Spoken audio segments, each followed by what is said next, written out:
സംസ്ഥാന ആയുഷ് വകുപ്പും ഭാരതീയ ചികിത്സാ വകുപ്പും നാഷണൽ ആയുഷ് മിഷൻ കേരളയും സംയുക്തമായി സംഘടിപ്പിച്ച 9ാമത് സിദ്ധ ദിനാചരണവുമായി ബന്ധപ്പെട്ട സംസ്ഥാനതല ഉദ്ഘാടനം ഇട്ടേക്കണ്ട മൈതാനത്ത് നടന്നു. മന്ത്രി വീണ ജോർജ് പരിപാടി ഉദ്ഘാടനം ചെയ്തു. ലോകാരോഗ്യത്തിന് സിദ്ധവൈദ്യ ശാസ്ത്രം എന്ന പ്രമേയത്തിലായിരുന്നു പ്രോഗ്രാം സംഘടിപ്പിച്ചത്. പ്രോഗ്രാമിന്റെ ബാക്കി വിശേഷങ്ങളിലേക്ക് പോകാം.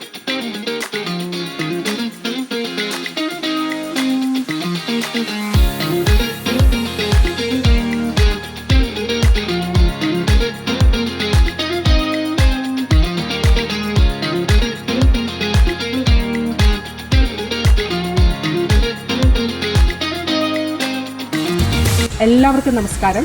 ഭക്ഷണമാണ് മരുന്ന്, മരുന്നാണ് ഭക്ഷണം എന്ന ആപ്തവാക്യത്തോടെയുള്ള ഈ പ്രവർത്തനങ്ങളിൽ നാം കാണേണ്ടത് ശരീരത്തെയും മനസ്സിനെയും ശുദ്ധീകരിക്കുന്ന ഒരു ജീവിത പദ്ധതിയാണ് സിദ്ധവൈദ്യം എന്നുള്ളത്. പ്രകൃതി മനുഷ്യനും ഇത്ര മനോഹരമായി സമന്വയിക്കപ്പെട്ട സന്തുലിതമായ നിലയിൽ പോകുന്ന ഒരു വൈദ്യം. ഈ വൈദ്യശാസ്ത്രം പരമാവധി ജനങ്ങളിലേക്ക് എത്തിക്കുന്നതിനും ജനകീയമാക്കുന്നതിനും വേണ്ടിയിട്ടുള്ള പ്രവർത്തനങ്ങളാണ് ഈ കാലഘട്ടത്തിൽ നമ്മൾ നടത്തുന്നത്. 9ാമത് സിദ്ധ ദിനാചരണത്തോടനുബന്ധിച്ച് ഭാരതീയ ചികിത്സാ വകുപ്പിൻ്റെയും നാഷണൽ ആയുഷ് മിഷൻ്റെയും സംയുക്താഭിമുഖ്യത്തിൽ ലോകാരോഗ്യത്തിന് സിദ്ധ എന്നുള്ളതാണ് ഈ വർഷത്തെ പ്രമേയം. ഈ പ്രമേയം സിദ്ധ ദിനമായ ഇന്ന് ഒതുങ്ങി നിൽക്കാതെ ഇത് ഒരു തുടർ പ്രവർത്തനമായി കാഴ്ചവെച്ച് സിദ്ധയുടെ പ്രാധാന്യം പൊതുജനങ്ങളിലേക്ക് എത്തിക്കുക എന്നുള്ള വളരെ വലിയ ഒരു ഉത്തരവാദിത്വം നമ്മൾ സ്വീകരിക്കേണ്ടതായിട്ടുണ്ട്. 9ാമത് ദേശീയ സിദ്ധാചരണം സംസ്ഥാനതല ഉദ്ഘാടനം ഉത്തരിക്കേണ്ട മൈതാനത്തിൽ വെച്ച് നടന്നു.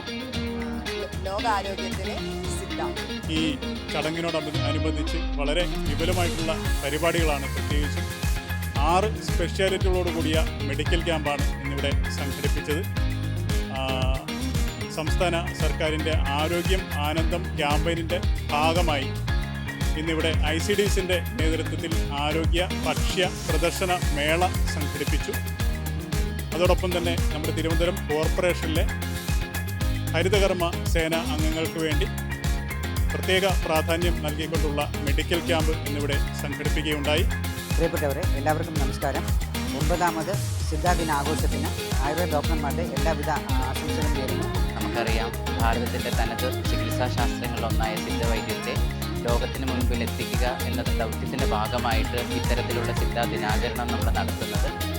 ഭാരതീയ ചികിത്സാ വകുപ്പും നാഷണൽ ആയുഷ് മിഷൻ കേരളയും സംയുക്തമായി നടത്തിയ ഈ വിപുലമായ ഒരു മെഡിക്കൽ ക്യാമ്പോട് കൂടി നടത്തിയ ഈ ഒരു പരിപാടി വൻ വിജയമായി തീർന്നതിൽ അതിയായ സന്തോഷമുണ്ട്.